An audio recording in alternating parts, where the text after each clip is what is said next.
அப்புறம் அடுத்தது நாம இங்க பார்த்துன்னு வரோம். பகவான் ரமணர் அழகம்மாளுக்கு தன் கூட வச்சுன்னு ஞானோபதேசம் பண்ணினது. நேற்றுக்கு நாம் அந்த அப்படா பாட்டு பூரா பார்த்தோம், விஸ்தாரமா பார்த்தோம்.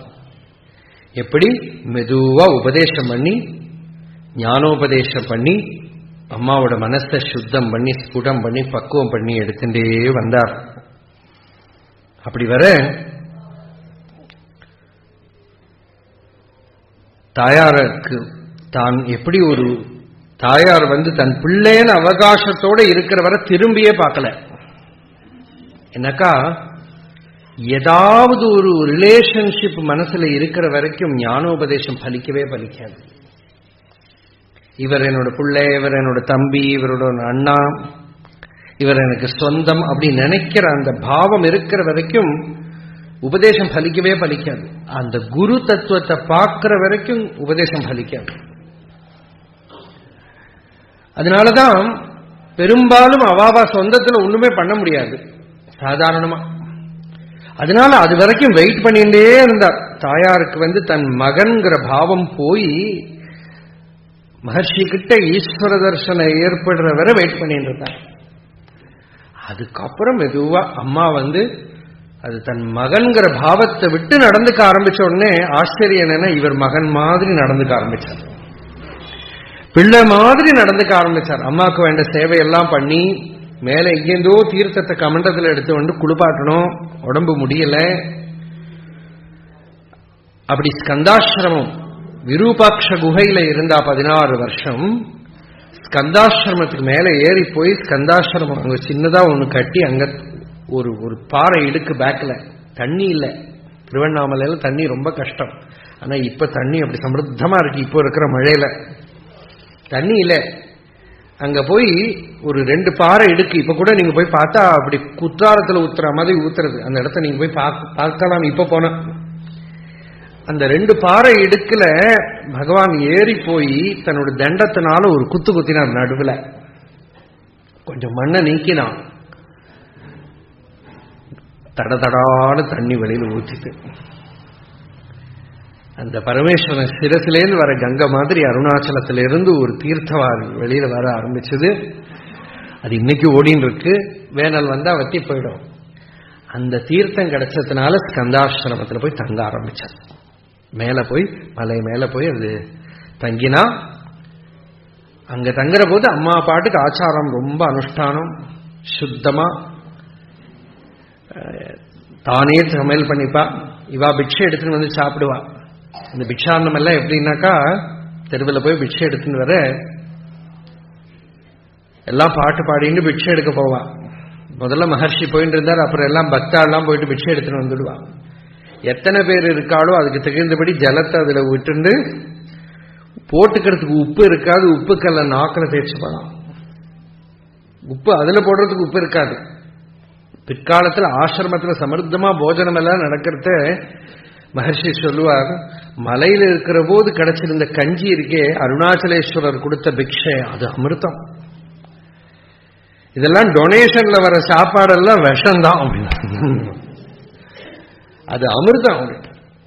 அந்த பிக்ஷை எடுத்து சாப்பிடுற அப்படி மலையில அப்படி இருக்கிறத அழகம்மா மட்டும் தானே சமையல் பண்ணி சேஷம் வரப்படாது, யாராவது சாப்பிடக்கூடாதுன்னு ஆச்சாரமா சாப்பிட்டு அது எல்லாத்தையும் நீக்கணுமோ இல்லையோ. இந்த மலையில புல்ல அறுக்கிறதுக்கு நிறைய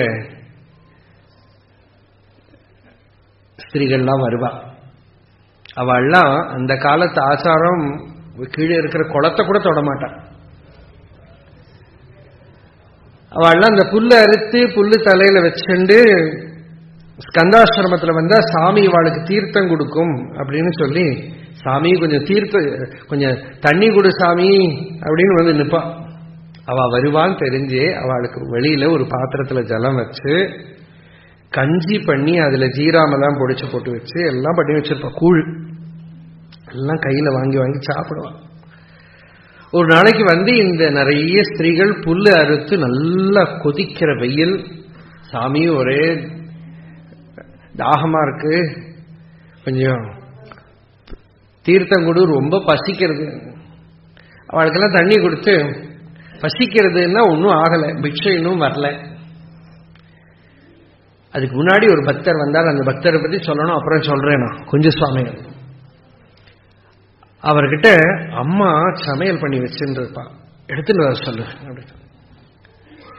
குஞ்சுசுவாமி ஒரே கூச்சமா, அவருக்கு தெரியும் இது அம்மா சாப்பிட்டுருக்க மாட்டாளே. அம்மாக்கு இந்த 2 ஆச்சாரம். ஒன்று சமையல்ல, 2 எங்கேயாவது தெரியாம யாரையாவது மேல பட்டு விடுத்தானா அப்ப போய் குளிச்சுட்டு வரணும் முன்னாடி. அது வயசானதுனால அது முடியலை. அப்ப காவியகண்ட கணபதி முனி இதெல்லாம் அவள இன்னும் வரல கதையில, சொல்றேன் பின்னால் அவ கதையை முதல்ல சொல்லிட்டு வரேன். கணபதி முனி கிட்ட அம்மா கேட்டா, மகா வித்வானாலையோ அவர்கிட்ட கேட்டா என்ன பண்றது, ஸ்நானமும் பண்ண முடியலையே, மடி போயிடுமா. ஒன்றும் இல்லை, ஏதாவது ஆச்சார சுத்தி போயிடுத்துன்னு தோணித்தானா பகவானை போய் தொட்டுடுங்க. அப்போ பகவான் சிரிச்சுன்னு சொல்லுவார், ஒரு நாள் 10 தடவை வந்து தொட்டுட்டு ராமாயணத்துல ராமர் சொல்றார் இல்லையா பரதர்கிட்ட, அந்த பிராயசித்தமா என்னை தொடுங்கிறார் இல்லையா, அந்த ஞானியோட அந்த நிலை. அதனால தொட்டுடுங்க, கங்காஸ்பர்ஷம் மாதிரி. அப்படி தாயாருக்கு அந்த ஆச்சாரம். அதனால இந்த கஞ்சி சமையல் பண்ணி வச்சிருப்பா, சேஷம் பாப்பா. இந்த வாழலாம் பசிக்கிறதுங்கிறாப்பா, அம்மாட்ட போய் நான் சொன்னேன்னு சொல்லு, அந்த சாப்பாடு எடுத்துட்டு வர சொல்லு. இவர் நினைச்சா போலயே உள்ள போய் பாட்டிக்கிட்ட, பகவான் இந்த மாதிரி புல்ல இருக்கிறவாள்லாம் பசிங்கிறா, அவளுக்கு அன்னம் கேட்கிறான்னு.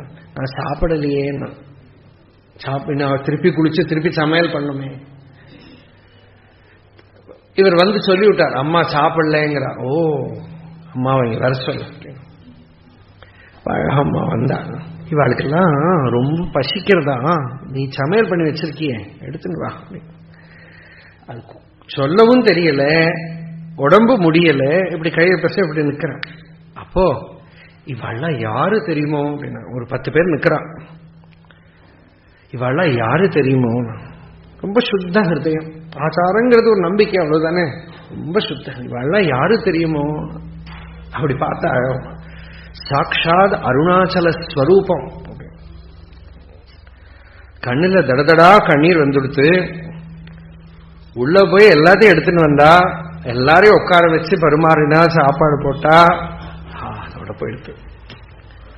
அந்த ஒரு காட்டி கொடுத்தது இருக்கே, எல்லா இடத்துலயும் அருணாச்சலத்தை பார்க்கறது. சர்வத்திர ததிக்ஷணம் சர்வபூதேஷு யப் பஷ்யேது பகவத் பாவமாத்மனஹ பூதானி பகவதி ஆத்மனி ஏஷ பாகவதோத்தம அப்படிங்கிற மாதிரி அந்த சர்வாத்ம பாவத்தை அனுபவத்துல கொடுத்துட்டார். பாரு, இதெல்லாம் அருணாச்சல ஸ்வரூபம்னா அருணாச்சல ஸ்வரூபமாவே பார்த்துட்டா, உள்ள போய் எல்லாத்தையும் எடுத்துன்னு வந்துட்டா ஆச்சு. இதுதான் லாஸ்ட் உபதேசம் பாட்டிக்கு. அப்புறம் முள்ள உடம்பு முடியாம ஆயிடுத்து. ஒரு நாள் முடியாம படுத்துட்டு இருக்கா. தான் பக்கத்துல போய் உட்கார்ந்துட்டார். 6 மணி நேரம் அந்த சிரசுல ஒரு கை, நெஞ்சில ஒரு கை வச்சுட்டு பின்னால சொன்னார், உள்ள இருக்கிற வாசனைகள் எல்லாம் பொசுங்கி போயிடுத்து.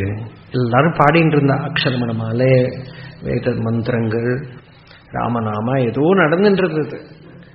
6 மணி நேரம் உட்கார்ந்துட்டு இருந்தார். நதஸ்ய பிராணாக உத்கிராமந்தி, அந்த பிராணன் வெளியில போகாம ஹிருதயத்துக்குள்ள அடங்குற வரைக்கும் தான் இருந்துட்டே இருந்தாராம் பக்கத்துல. எத்தனையோ ஜென்மாவில் இருக்கிற வாசனைகள்லாம் அந்த சிதக்னியில பொசுங்கி விடுத்து. ஞான நிஷ்டை. சரீரம் சமாதி ஆனதுக்கு அப்புறம் யாரோ சொன்னா தீட்டு உண்டே, தீட்டும் கிடையாது, ஒண்ணும் கிடையாது, அவ பிரம்மபூத அப்படியே எடுத்துன்னு கீழே எடுத்துன்னு போனா, கீழே கொண்டு மலை கீழே கொண்டு சமாதி வச்சா அந்த இடம் தான் இன்னைக்கு ரமணாசிரமம். தாயார் சரீரத்தை கொண்டு கீழே கொண்டு வச்சா, அது ஞானமாகிற அக்னியில எரிஞ்சு விடுத்து அந்த சரீரம். அதுக்கப்புறம் தான் கொண்டு வச்சது. அந்த இடத்துல கொண்டு வச்சா.